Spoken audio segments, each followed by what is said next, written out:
Hello বন্ধুরা, welcome to our channel. আমাদের চ্যানেলে আপনাদের সবাইকে স্বাগত জানাই। তো ওয়েস্ট বেঙ্গলে যে পঞ্চায়েত রিক্রুটমেন্ট বেরিয়েছে, সেই রিক্রুটমেন্টে অনেকের অনেক প্রশ্ন আছে। অনেকেই আমাদের ভিডিওতে কমেন্ট করে জানতে চাইছেন। এছাড়াও আমি অনেক জায়গাতেই দেখতে পেয়েছি যে অনেকের কিন্তু সেই বিষয় নিয়ে অনেক প্রশ্ন আছে। তো সেই প্রশ্নগুলো সমস্ত কিছুর উত্তর আজকে আমরা এই ভিডিওতে দেওয়ার চেষ্টা করব।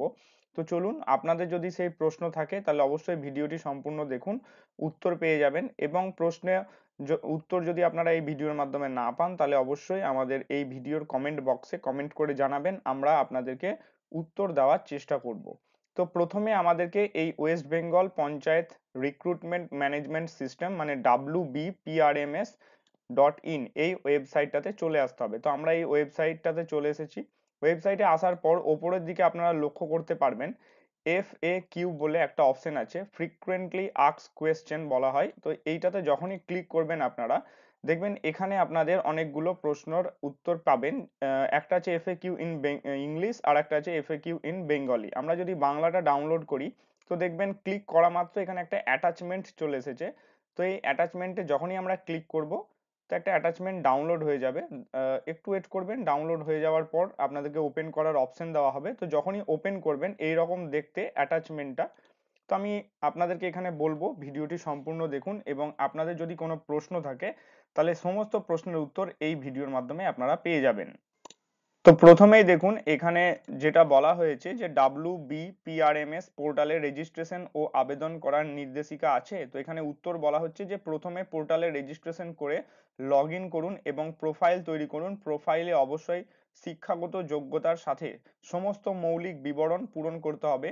এরপর পূরণ করা সমস্ত বিবরণের জন্য উপলব্ধি নথি আপলোড করতে হবে, তবে প্রোফাইল সম্পূর্ণ হবে। প্রোফাইল সম্পূর্ণ হলে যোগ্য কোন পোস্টের নির্দিষ্ট পোস্টের জন্য আবেদন করা যাবে।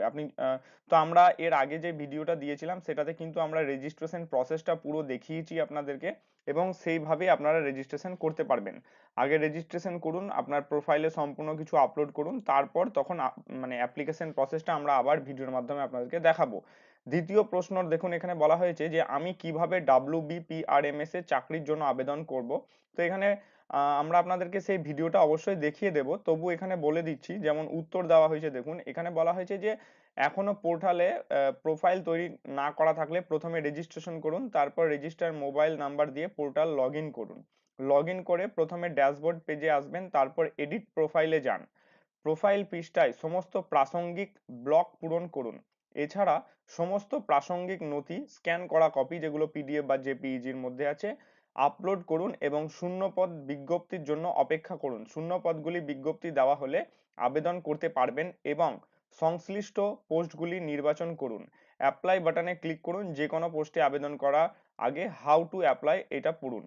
তো প্রথমে আপনাদেরকে রেজিস্ট্রেশনটা করতে হবে। তো রেজিস্ট্রেশনটা আপনারা আমাদের এই ভিডিও এর আগের যে ভিডিও আছে সেটা দেখে দেখে করতে পারেন, আমরা লিঙ্কটা ভিডিও ডেসক্রিপশনে দিয়ে দেবো।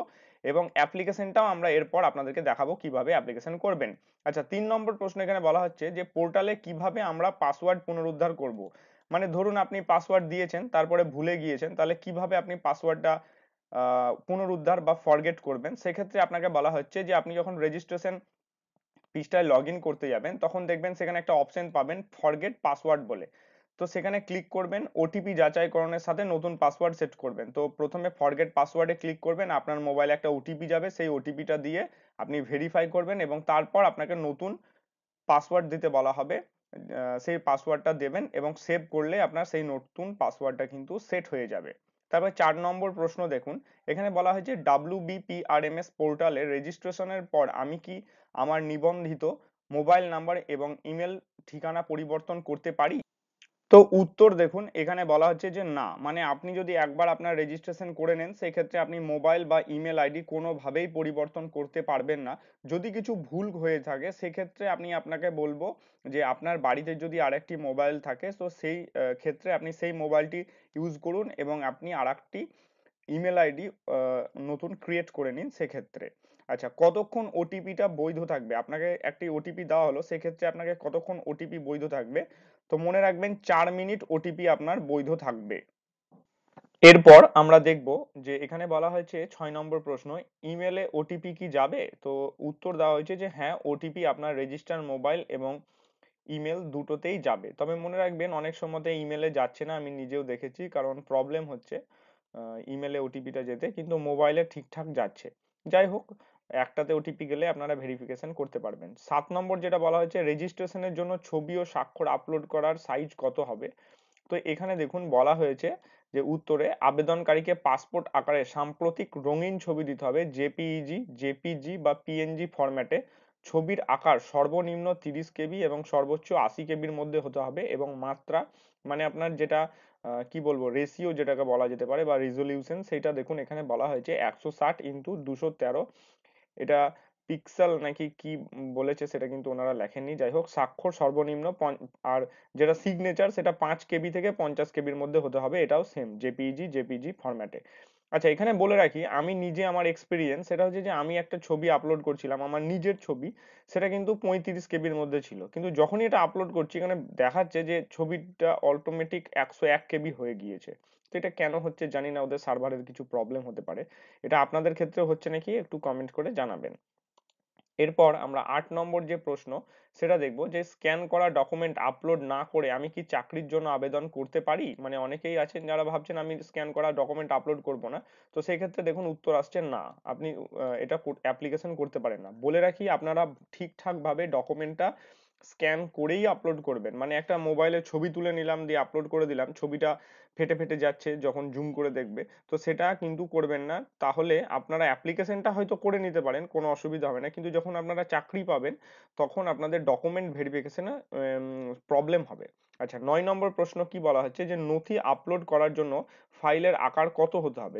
আপনি ধরুন এখানে যে যে ডকুমেন্টস গুলো আপলোড করতে হবে, যেমন আমি বলি যে বিভিন্ন ডকুমেন্টস আছে, সেই ডকুমেন্টস গুলো যে আপলোড করবেন তো সেগুলোর সাইজ কত হবে। তো এখানে দেখুন 200 কেবি থেকে 2 এমবির মধ্যে হতে হবে, জেপিজি বা পিডিএফ ফাইলের মধ্যে আপলোড করতে পারেন।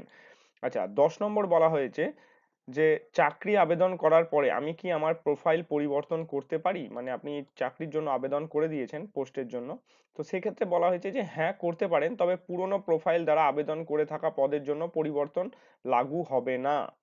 মানে আপনি যদি পুরনো প্রোফাইলে কিছু পোস্টের জন্য অ্যাপ্লিকেশন করেছেন, করে দিয়েছেন, সেই ক্ষেত্রে সেটার পরিবর্তন হবে না। নতুন করে আপনি যদি অ্যাপ্লিকেশন মানে নতুন পোস্টের জন্য অ্যাপ্লিকেশন করেন, সেক্ষেত্রে এটা মানে সেই পরিবর্তনটা লাগু হবে। একজন আবেদনকারী কি একাধিক ডিএলএসসি তে আবেদন করতে পারেন। মানে বিভিন্ন পোস্টের জন্য বা মাফ করবেন, এটা ডিএলএসসি বলতে এখানে বলা হয়েছে ডিস্ট্রিক্ট লেভেল সিলেকশন কমিটি। তো সেটাতে যেটা বলা হয়েছে, হ্যাঁ একজন আবেদনকারী একাধিক ডিএলএসসি তে আবেদন করতে পারেন, মানে আপনি একাধিক জেলাতে। একজন আবেদনকারী কি একাধিক ডিএলএসসি তে একাধিক পদের জন্য আবেদন করতে পারেন, মানে অনেক পদ আছে সেই পদের জন্যও কি আপনি অ্যাপ্লাই করতে পারেন। তো সেখানে বলা হয়েছে হ্যাঁ, সমস্ত শর্তাবলী পূরণ করলে একজন আবেদনকারী একাধিক ডিএলএসসি তে একাধিক পদের জন্য আবেদন করতে পারবেন। আমি কি প্রকাশিত শূন্য পদের বিবরণ জানতে পারবো। এখানে 13 নম্বর প্রশ্ন। তো উত্তরে বলা হয়েছে পোর্টালে রেজিস্ট্রেশন না করেও প্রকাশিত শূন্য পদের অনুসন্ধান করা সম্ভব। হোম পেজের নিচে জব অংশে সার্চে যে কোনো প্রকাশিত শূন্য পদের বিবরণ দেওয়া থাকবে। 14 নম্বর প্রশ্ন দেখুন, এখানে বলা হয়েছে যে যদি আমি একাধিক পদের জন্য যোগ্য হই আমি কি একাধিক পদে আবেদন করতে পারি। উত্তর, আবেদনের সময় আপনার কোনো অসুবিধা হবে না, তবে পরীক্ষা একদিনে এবং বিভিন্ন স্থানে হতে পারে, সুতরাং আবেদন করার সময় সাবধানে পদ নির্বাচন করবেন। হয়তো আপনি অ্যাপ্লিকেশন এখন করে দিলেন, কিন্তু পরবর্তী ক্ষেত্রে পরীক্ষার সময় একসাথেই পরীক্ষা হতে পারে, দুটো এক্সাম একসাথেই পরীক্ষা হচ্ছে, সেক্ষেত্রে আপনার অসুবিধা হবে যাওয়া। আচ্ছা, এরপর 15 নম্বরে দেখুন বলা হচ্ছে আমি কি আংশিকভাবে পূরণ করা ডেটা নিয়ে এগিয়ে যেতে পারি। তো এখানে বলা হচ্ছে না, আপনাকে সম্পূর্ণ ডেটাটা দিতে হবে, সঠিক ডেটা যেখানে যেটা চাওয়া হয়েছে সেটা দিতে হবে, তবে আপনি এগিয়ে যেতে পারেন। 16 নম্বরে বলা হয়েছে ভুল প্রোফাইলে ছবি দিয়ে আবেদন জমা করার পরে জমা দেওয়া আবেদনের প্রোফাইলের ছবি পরিবর্তন সম্ভব। তো এখানে সেক্ষেত্রে বলা হচ্ছে যে না, কোনোভাবে এটা চেঞ্জ করা যাবে না। তাই আপনারা সঠিক সমস্ত কিছু ঠিকঠাক ভাবে দিয়েই মানে অ্যাপ্লিকেশনটা করবেন। আমি কি জেলা সৈনিক বোর্ডে নিবন্ধিত না হয়ে প্রাক্তন সৈনিক বিভাগ হিসাবে যোগ্যতা অর্জন করতে পারি। তো সেক্ষেত্রে এখানে বলা হচ্ছে যে না, আপনি এটা পারবেন না। 18 নম্বর প্রশ্ন, এখানে বলা হচ্ছে আমি কি বিভিন্ন পদে পিডাব্লিউডির বিভিন্ন বিভাগে আবেদন করতে পারি। উত্তর বলা হচ্ছে অনুগ্রহ করে বিজ্ঞাপন অনুসরণ করুন। এক্ষেত্রে এগুলো মানে যে উত্তরগুলো দেওয়া হয়েছে এগুলো এখনো যেহেতু আমাদের এখনো প্রশ্ন মানে সেইভাবে পোস্ট বেরিয়ে আসেনি, তার জন্য এইভাবে তারাও কিন্তু দিতে পারছে না। যখন বিভিন্ন পোস্টের ইয়েটা বেরিয়ে আসবে, বিশেষ করে অ্যাপ্লিকেশনটা, তখন কিন্তু আমরাও আপনাদেরকে সেইভাবে ভালোভাবে বুঝিয়ে দিতে পারবো। 19 নম্বর বলেছে, আমার এখনো কিছু প্রশ্ন আছে যার উত্তর আমার দরকার, আমি কিভাবে যোগাযোগ করতে পারি? সেক্ষেত্রে বলা হয়েছে কন্ট্যাক্ট আসে যান, আমাদের কাছে লিখুন, কন্ট্যাক্ট আসে গিয়ে। 20 নম্বর দেখুন, আমি কোথা থেকে পরীক্ষার অ্যাডমিট কার্ড ডাউনলোড করতে পারবো? তো এখানে বলা হয়েছে ড্যাশবোর্ডে আবেদন করার সময় এক্সামে ক্লিক করে আপনি ডাউনলোড করতে পারবেন। সেগুলো আমরা আপনাদেরকে পরবর্তী ভিডিওতে দেখিয়ে দেবো। আমার কাছে এমসিকিউ পরীক্ষার জন্য একটি অ্যাডমিট কার্ড ডাউনলোড করা আছে, এটি কি ইন্টারভিউর জন্য কাজ করবে? না। মনে রাখবেন যে এমসিকিউ এর জন্য আলাদা অ্যাডমিট, এবং আপনি যদি ইন্টারভিউ এ পাস হন সেক্ষেত্রে আপনার আলাদা অ্যাডমিট কার্ড আসবে। একজন আবেদনকারী কি কি ধরনের পরীক্ষা দিতে হবে? পরীক্ষার ধরন পোস্টের থেকে পোস্টে পরিবর্তিত হতে পারে, মানে বিভিন্ন পোস্টের জন্য বিভিন্ন রকমের পরীক্ষা হয়। সাধারণত দুই ধরনের পরীক্ষা, এমসিকিউ এবং ইন্টারভিউ। সাইটে প্রকাশিত প্রতিটি পোস্ট সম্পর্কিত বিজ্ঞপ্তি অনুসরণ করুন, মানে ভালোভাবে বিজ্ঞপ্তিটা পড়ুন। আমি কিভাবে ফলাফল সম্পর্কে জানতে পারি? তো এটা ফলাফল সম্পর্কে প্রকাশিত ফল হবে, সেটা আপনি দেখতে পাবেন। আবেদনের পরে আবেদনকারীরা কিভাবে আবেদনের আপডেট পাবেন? তো আপনি আবেদন করার পর আপনি সমস্ত কিছু এসএমএস এর মাধ্যমে আপনাকে জানানো হবে। তো এই ছিল আজকের মোটামুটি প্রশ্নের উত্তর। যদি এর পরেও আপনাদের কিছু প্রশ্ন থেকে থাকে তাহলে অবশ্যই কমেন্ট করে জানান, আমরা চেষ্টা করব উত্তর দেওয়ার জন্য।